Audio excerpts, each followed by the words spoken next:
Hi అండి, welcome back to our channel. ఈరోజు మన శరీరంలో గల ఎన్ని రకాల కీళ్ళు ఉన్నాయో తెలుసుకుందాం. కీళ్ళు ఉంటేనే మనం కదలగలుగుతామండి, లేకపోతే అస్సలు కదలలేము. 2 లేదా అంతకంటే ఎక్కువ ఎముకలు లిగమెంట్ అనే పట్టీల సహాయంతో అతికే ప్రదేశాన్ని మనం కీళ్ళు అంటాము. ఎముకలు వంగవు, ఎముకలు కదులుతాయి. ఎముకలు కదలడానికి ఉపయోగపడేవి కీళ్ళు. కీళ్ళు ఆధారంగానే మన శరీర అవయవాలను కదిలించగలుగుతున్నాము. కీళ్ళు 2 రకాలు, ఒకటి కదిలే కీళ్ళు, 2 కదలని కీళ్ళు. కదిలే కీళ్ళు వచ్చేసి మళ్ళీ 4 రకాలు: బంతిగిన్నె కీళ్ళు, మడతబందు కీళ్ళు, జారేడు కీళ్ళు, బొంగరపు కీళ్ళు. బంతిగిన్నె కీళ్ళు. బంతిగిన్నె కీళ్ళు 7 ఉంటుంది. ఇది దండ ఎముకను భుజపు టెముకముతో కలిపే కీళ్ళు అంటాం. తొడ ఎముకను కటివాలయంతో కలిపే దగ్గర కూడా ఉంటుంది. కొబ్బరి చిప్ప, మాడిపోయిన బల్బును ఉపయోగించి దీని పనితీరు చూపించవచ్చును. ఇది బంతిగిన్నె కీలు అండి. గుండ్రంగా ఉండే బంతి వంటి ఎముక, గిన్నె వంటి ఎముకలో అమరి ఉండే కీలుని బంతిగిన్నె కీలు అంటారు. సెకండ్, ఈ బంతిగిన్నె కీలులో ఎముక అన్ని వైపులా తిరుగుతుంది, అంటే రౌండ్గా తిరుగుతుంది అన్నమాట. ఇక్కడ మన భుజం దగ్గర ఒకటి ఉంటుంది, ఒకటేమో మోకాల దగ్గర ఉంటుంది. మడతబందు కీలు.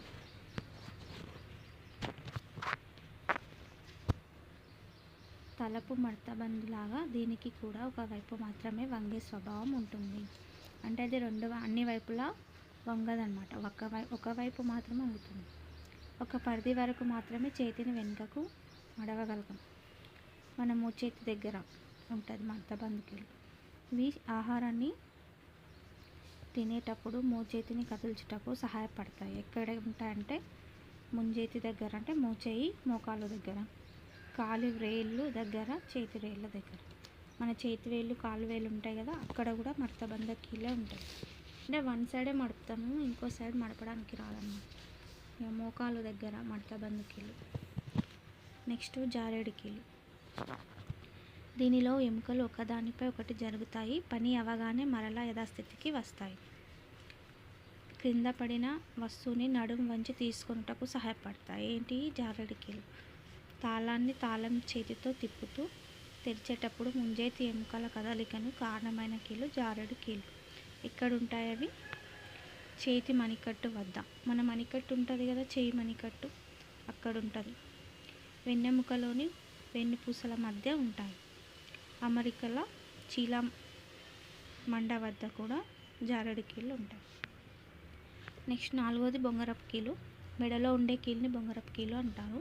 ఈ బొంగరపు కీలు తలను పైకి క్రిందకి ప్రక్కలకు కదలచకుండా ఉపయోగపడుతుంది. ఇది పుర్రె ఎముక వెన్నెముకతో కలిసే భాగమైన మెడ దగ్గర ఉంటుంది. భరతనాట్యం చేసే వారికి కీలు బాగా ఉపయోగపడుతుంది. వాళ్ళు తలను అటు ఇటు బాగా రౌండ్గా తిప్పుతారు కదండి, అప్పుడు బొంగరపు కీలు చాలా ఉపయోగపడుతుంది. నెక్స్ట్ కదలని కీళ్ళు. పుర్రె ఎముకల మధ్య ఉన్న కీళ్ళు కదలవు, కాబట్టి వాటిని కదలని కీళ్ళు అంటారు. పుర్రెలో 22 ఎముకలు కలిసిపోయి ఒకటిగా కనిపిస్తాయి. దీన్ని మనం క్రేనియం అంటారు. తలలో క్రింది దవడ ఎముక మాత్రమే కదులుతుంది. పై దవడకు తలకు మధ్య ఉన్న కీళ్ళు కదలని కీళ్ళు, అందువల్ల పై దవడ కదిలించలేము. మన శరీరంలో గల మొత్తం కీళ్ళ సంఖ్య ఎంత? 230. ఎముకలు వచ్చేసి 206, ఇవి వచ్చేసి 230. మనిషి మెడలో ఎన్ని ఎముకలు ఉంటాయి? 7. ఇంతకుముందు మనం ప్రీవియస్ వీడియోలో ఎముకలు ఎన్నో తెలుసుకున్నాం కదా, ఎవరైనా చూడని వాళ్ళు ఉంటే షార్ట్ వీడియోలో ఉంది, చూడండి ఖచ్చితంగా. నెక్స్ట్ అస్థిపంజర వ్యవస్థ. అస్థిపంజర వ్యవస్థలో అనేక రకాల ఎముకలు ఉంటాయి. శరీరంలోని వివిధ భాగాలలో ఎముకలు చిన్నగా, పెద్దగా, వెడల్పుగా, చదునుగా, వంపు తిరిగి వివిధ ఆకారాలలో, పరిమాణాలలో ఉంటాయి. అస్థిపంజరం శరీరానికి ఆధారాన్ని ఇస్తుంది, శరీర భాగాలను కాపాడుతుంది. తలలోని ఎముకల చట్రాన్ని మనం పుర్రె అంటాం. ఇది మెదడును కాపాడుతుంది. మెడ నుండి నడుం వరకు చిన్న ఎముకలతో వెన్నెముక ఉంటుంది.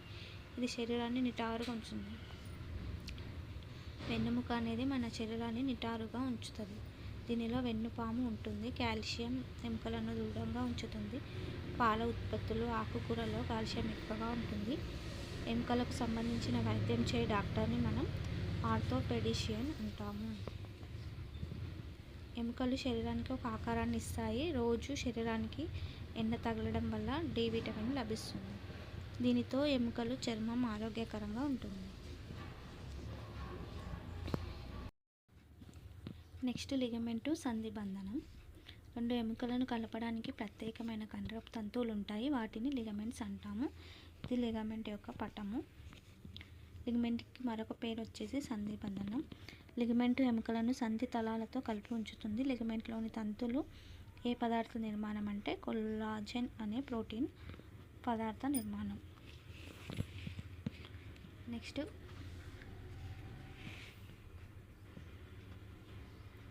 మన శరీరంలో కొన్ని ముఖ్యమైన ఎముకలు. దవడ ఎముక వచ్చేసి జత్రుక, ప్రక్కట ఎముకలు వచ్చేసి వెన్నుముక, ఉరమేకల శ్రోణి మేకలు వచ్చేసి పుర్రె, మృదులాస్థి ఎముకలు వచ్చేసి కాళ్ళ చేతుల ఎముకలు టెండాన్స్. ఈ రకపు సంయోజక కణం కండరాలను ఎముకలను కలుపును. టెండాన్స్ అనే ఒక రకపు సంయోజక కణము కండరాలను ఎముకలను కలుపును. క్రింది దవడ ఎముక. తలలో కదిలే ఎముక క్రింది దవడ ఎముక. ఇది పైకి కిందికి ప్రక్కలకు కదులుతుంది. జత్రుక. భుజం నుంచి మెడ వరకు రెండు ఎముకలు ఉంటాయి. ఒకటి జత్రుక, ఇది పైకి కనిపించే ఎముక. రెండు రెక్క ఎముక. జత్రుక ఎముక వైపుకు వెనుక వైపుకు కలదు. అంటే జత్రుక వెనకాల ఇది ఉంటుంది. జత్రుక ప్లస్ రెక్క ఎముక రెండు కలిపితే భుజస్థాలు అంటారు. ఇక్కడ ఉంది, ఇవి భుజస్థాలు. నెక్స్ట్ ప్రక్కట ఎముకలు. ఊర భాగంలో ఊపిరితిత్తులకు గుండెకు రక్షణగా ఉంటాయి. ఛాతీ మధ్య భాగం నుండి వీపు వరకు గల ఎముకలను ప్రక్కట ఎముకలు అంటారు. ఇవి వంగి ఉండే వెన్నెముకకు ఛాతీ ఎముకతో కలుపుతూ ఊర పంజరాన్ని ఏర్పడుతుంది. ఇవి రెండు ప్రక్కట ఎముకలు. నెక్స్ట్ వెన్నెముక, బ్యాక్ బోన్. వీపు మధ్య భాగంలో పొడవైన ఎముకల నిర్మాణం ఉంటుంది. దీనిని వెన్నెముక అంటారు. వెన్నెముక చిన్న ఎముకలతో ఏర్పడుతుంది. ఈ చిన్న ఎముకలను వెన్నపూసలు అంటారు. మెడ నుండి నడుం వరకు చిన్న ఎముకలతో వెన్నెముక ఏర్పడి ఉంటుంది. మన దేహాన్ని నిటారుగా నిలిపేది వెన్నెముకని. వెన్నెముకలో ఏముంటుందంటే వెన్నుపాము ఉంటుంది. వెన్నుపాము వేటి మధ్య నుండి ప్రయాణించునంటే వెన్నుపూసల మధ్య నుండి ప్రయాణించు. ఇది మన వెన్నుముక. వెన్నుముక ఇక్కడ పైనుంచి ఇక్కడ వరకు ఉంటుంది. శైశవ దశలో వెన్నుముకలో 33 వెన్నుపూసలు ఉంటాయి. పిల్లలు పెద్దవారుగా మారినప్పుడు చివర 9 వెన్నుపూసలు కలిసిపోయి ఒకటిగా ఏర్పడతాయి. పెద్దవారిలో 26 వెన్నుపూసలు ఉంటాయి. వెన్నుముక ఒక స్ప్రింగ్లా పనిచేస్తుంది. వెన్నుముకలోని వెన్నుపూసలలో మృదులాస్థి ఉంటుంది. ఇది స్థితిస్థాపక లక్షణం కలిగి వెన్నుముకను అన్ని దిశలలో కదలడానికి ఉపయోగపడుతుంది. అనుబంధాస్థి పంజరం. దీనిలోని ఎముకలు చలనానికి ఉపయోగపడతాయి. అనుబంధాస్థి పంజరంలో ఈ క్రింది భాగాలు ఉంటాయి. అవి ఉరమేకల, శ్రేణిమేకల, పూర్వాంగ ఎముకలు, చరమాంగ ఎముకలు. ఫస్ట్ వచ్చేసి ఉరమేకల. దీనిలో 2 అర్ధ భాగాలు ఉంటాయి. ప్రతి అర్ధ భాగంలో జత్రుక, హంసఫలకం అనే 2 ఎముకలు ఉంటాయి. ఇవి భుజవలయానికి కలిపి ఉంటాయి.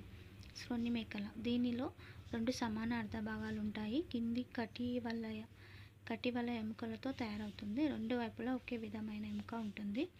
ప్రతి అర్ధ భాగాన్ని తుంటి ఎముక అంటారు. ఇది పొట్ట క్రింది భాగంలో ఉండి కూర్చోవడానికి ఉపయోగపడును. పుర్రె. దీనిలో మొత్తం 22 ఎముకలు ఉంటాయి. 22 ఎముకల్లో క్రింది దవడ ఎముక మాత్రమే కదులుతుంది. పుర్రె అనేక ఎముకలతో నిర్మితమైంది. ఇది మెదడుకు కప్పి రక్షిస్తుంది. పుర్రెలోని ఎముకల మధ్య కీళ్ళు కలిసిపోయి కదలని కీలుగా ఏర్పడతాయి. తలలోని ఎముకల చట్రాన్ని తలపుర్రె అంటారు. నెక్స్ట్ మృదులాస్థి. సంయోజక కణజాలంతో నిర్మితమై ఎముక అంత దృఢంగా ఉండలేని స్థితిని మృదులాస్థి అంటాం. మెత్తని ఎముక అన్నమాట. దీనికి స్థితిస్థాపక శక్తి ఉండి ఎటు పడితే అటు వంగుతూ ఉంటుంది. ఇది వెన్నెముక అన్ని దిశలలో కదలడానికి ఉపయోగపడుతుంది. ఇది ఎముక అంతా దృఢమైనది కాదు. మృదులాస్థి ఎక్కడ ఉంటుందంటే చెవి దొబ్బ, ముక్కు, నాసికాగ్రహం. మన చెవిలో, ముక్కులో మృదులాస్థి ఉంటుంది. ప్రక్కటెముకలకు స్టెర్నమ్కు మధ్య కూడా ఉంటుంది. వెన్నెముకలోని వెన్నుపూసల మధ్య కూడా ఉంటుంది. సకశేరుకాల పిండ దశలో ఉంటుంది. ఎముకలు కలిసే చోట కూడా మృదులాస్థి ఉంటుంది. సొరచేపల అంతర అస్థిపంజరం మొత్తం దీని నిర్మితమై ఉంటుందన్నమాట. ఇదండి ఈరోజటి వీడియో. ఈ వీడియో కనుక మీకు నచ్చినట్లయితే లైక్ చేయండి, షేర్ చేయండి అండ్ సబ్స్క్రైబ్ చేయండి. Thank you for watching.